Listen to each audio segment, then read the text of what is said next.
दोस्तों, Chinese security forces यानी कि फौज की चौकियां पाकिस्तान में, कभी आपने सोचा है? दरअसल 2014 के बाद करीब 90 चाइना के जो वर्कर्स थे उनकी हत्या की गई है, उन्हें मार दिया गया। चाइना को बहुत गुस्सा है कि आप हमारे लोगों की वहां पर सेफ्टी और सिक्योरिटी नहीं कर सकते हैं। इंडिया के लिए भी बहुत फिक्रमंद होने की बात है कि भाई अल्टीमेटली आपके दरवाजे के ऊपर चाइना की फौजें आके खड़ी हो गई। और गिलगिट बाल्टिस्तान में तो भाई उनकी ऑलमोस्ट बटालियन पे बटालियन अब यहाँ पे तैनात की जाएंगी, क्योंकि मेजर प्रोजेक्ट वहाँ से जाता है इनका। और वहाँ से काबुल का भी सीपेक का प्रोजेक्ट जाएगा। और वहाँ पे तो बहुत बड़ी संख्या में सिक्योरिटी फोर्सेज आ गई।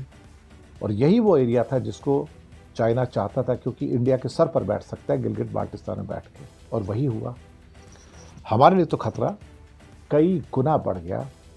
दोस्तों, चाइनीज सिक्योरिटी फोर्सेज यानी कि फौज की चौकियां पाकिस्तान में, कभी आपने सोचा है?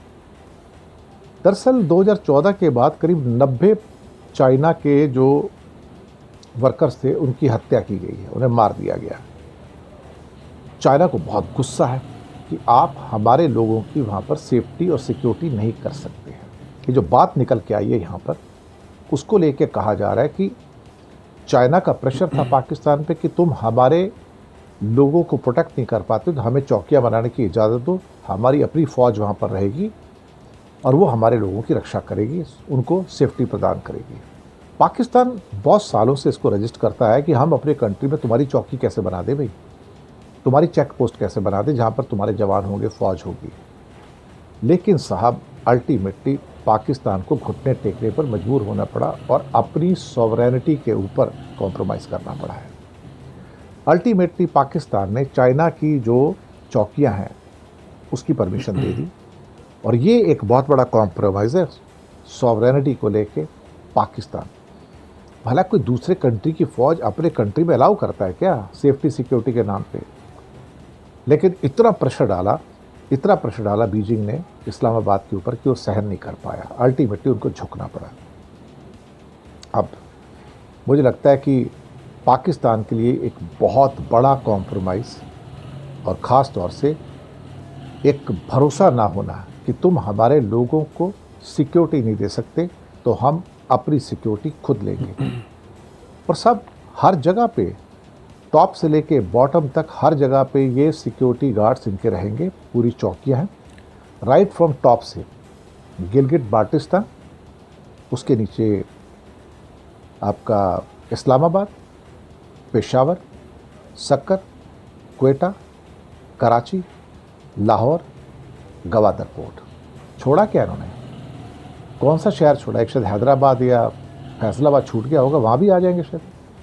तो सारे शहरों के अंदर अब पाकिस्तान के अंदर चाइनीज़ फ़ौज की चौकियाँ बनेंगी और वो अपने लोगों की वहाँ पे सेफ्टी सिक्योरिटी करेंगे। ये मुझे लगता है कि बहुत ही ज़्यादा इंसल्टिंग भी है और ह्यूमिलेटिंग भी है। इंडिया के लिए भी बहुत फिक्रमंद होने की बात है कि भाई अल्टीमेटली आपके दरवाजे के ऊपर चाइना की फ़ौजें आके खड़ी हो गई। और गिलगिट बाल्टिस्तान में तो भाई उनकी ऑलमोस्ट बटालियन पे बटालियन अब यहाँ पे तैनात की जाएंगी, क्योंकि मेजर प्रोजेक्ट वहाँ से जाता है इनका। और वहाँ से काबुल का भी सीपेक का प्रोजेक्ट जाएगा। और वहाँ पे तो बहुत बड़ी संख्या में सिक्योरिटी फोर्सेज आ गई। और यही वो एरिया था जिसको चाइना चाहता था, क्योंकि इंडिया के सर पर बैठ सकता है गिलगिट बाल्टिस्तान में बैठ के। और वही हुआ। हमारे लिए तो खतरा कई गुना बढ़ गया। और चाइना अब हमारे सर पर आकर बैठा, हमारे बॉर्डर पर आकर बैठा। वेस्टर्न फ्रंट में भी, नॉर्थ में तो था ही, अब वेस्टर्न फ्रंट में भी आ बैठा, कटसी पाकिस्तान। और पाकिस्तान के लिए भी खतरा है। पाकिस्तान खुद ये ना सोचे कि वो बचेगा, उसको भी खतरा है कि अगर चाइना की फ़ौज उसके अंदर आके चौकियाँ बनाती है उसके पूरे कंट्री में, तो पाकिस्तान को भी सोचने की ज़रूरत है भाई ये हो क्या रहा है ultimately. How can you allow other peoples army and check post in your own country? CPEC 2 अपने आप में एम्बिशियस प्रोजेक्ट तो है, लेकिन अब सीपेक 2.0 लॉन्च होने जा रहा है, चाइना करने जा रहा है। पाकिस्तान के अंदर तो ऑफकोर्स खुशी की लहर होगी, क्योंकि ये जो कॉरिडोर है उसका अपग्रेड होने जा रहा है और बहुत ज़्यादा चाइना और पैसा लगाने जा रहा है यहाँ पर। और ये जो सारा का सारा प्रोजेक्ट है ये गिलगिट बाल्टिस्तान में से होकर जाता है, जिसका एरिया करीब 70-72 हज़ार स्क्वायर किलोमीटर है। और दूसरा जो पीओके का एरिया है वो अप्रोक्सीमेटली 13,000 स्क्वायर किलोमीटर, तो ये करीब करीब 80-85 हज़ार स्क्वायर किलोमीटर का पीओके का टोटल एरिया है, इंक्लूडिंग गिलगिट बाल्टिस्तान। गिलगिट बाल्टिस्तान के अंदर दो मेजर सिटी हैं, स्कर्दू है और गिलगिट है, और वहीं से ये इनका सारा प्रोजेक्ट गुजरता है। और चाइना का होल्ड गिलगिट गिलगिट बाल्टिस्तान के अंदर बढ़ता ही चला जा रहा है। अब ये यहाँ पर रोड के अलावा रेल नेटवर्क भी लेके आ रहा है, ये एयरपोर्ट्स भी लेके आ रहा है, ये कुछ इंडस्ट्री भी लेके आ रहा है, ये काबुल के लिए इसको एक्सटेंशन भी कर रहा है। और अब क्या कहा जाए, भारत की परेशानी तो खैर बढ़ी रही है, क्योंकि भारत पहले भी कुछ नहीं कर पाया था, भारत अब भी कुछ नहीं कर पाएगा। और चाइना और पाकिस्तान के फॉरेन मिनिस्टर की बैठक हुई है, जिसमें defence, security, cooperation, economy, trade, investment और कल्चर और लोगों के बीच में जो एक्सचेंजेस हैं उसको उनकी बातचीत हुई है, और सीपेक 2 को इमीडिएटली लॉन्च करने की बात हुई है। तो इस टाइम इशाक डार जो पाकिस्तान के फॉरेन मिनिस्टर हैं वो चाइना के दौरे पर हैं, और अब पाकिस्तान और चाइना एक अपग्रेडेड सीपेक 2.0 को एग्री हो गए हैं। ये बेल्ट एंड रोड इनिशिएटिव का हिस्सा है, BRI जिसको कहा जाता है, और इसमें बहुत सारी चीजें हैं जिसके ऊपर चाइना इस टाइम कॉन्सेंट्रेट करने जा रहा है, जिसमें गवादर पोर्ट तो है ही है, साथ में काराकोरम का जो हाईवे है उसकी बात भी करेंगे, और ये सब गिलगिट बाल्टिस्तान में से होके जा रहा है।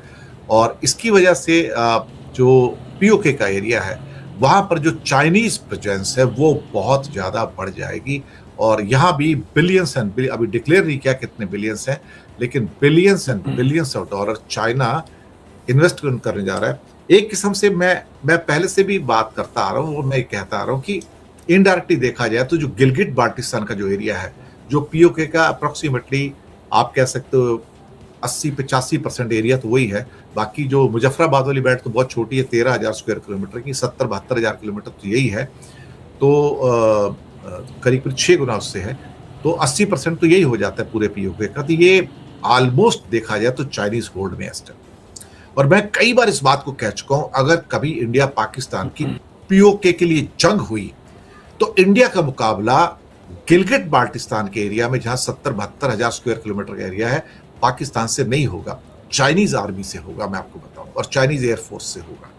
ये बात मैं हमेशा से कहता है, तो इंडिया को इस बात को तैयार रहना चाहिए। अगर इंडिया को पीओके चाहिए, और उसमें भी जो मेजर एरिया है जो 80-85% है, तो इंडिया को इस बात को पता होना चाहिए कि फिर वो उसकी फाइट पाकिस्तान से नहीं है, उसकी फाइट वहां चाइना से है, और चाइना अपना पूरा माइट लगा देगा साहब, अपनी 1 इंच जमीन नहीं जाने देगा। गिलगिट बाल्टिस्तान इस टाइम इतना ज्यादा उनके लिए स्ट्रेटेजिकली इंपॉर्टेंट हो चुका है, और जियोपॉलिटिकली भी, क्योंकि ये वो रास्ता है जो जिनजियांग से सीधा बाई रोड अभी गवादर जाता है, जो कि अरब सागर है, और अब वहां पर रेल नेटवर्क भी लेके आ रहा है। तो इसका मतलब कि उसकी जो तैयारी है बहुत तेज है। हम सिर्फ हैरान होकर देख सकते हैं, या हो सकता है हमारी परेशानियां बढ़ेंगी, लेकिन हम कुछ फिलहाल तो कर नहीं पाएंगे, क्योंकि मिलिटरली अभी हिंदुस्तान चाइना के बराबर तो नहीं है, काफी पावरफुल है। जयशंकर एक बार कहा था कि China is 5 times more powerful than India economically and militarily, how we can fight with them. एक किस्म से सही भी कहा था, जो रियलाइजेशन था कि हाँ, जो पावर बैलेंस है वो अभी भी चाइना के पास है, हमारे पास नहीं है। Everybody knows about.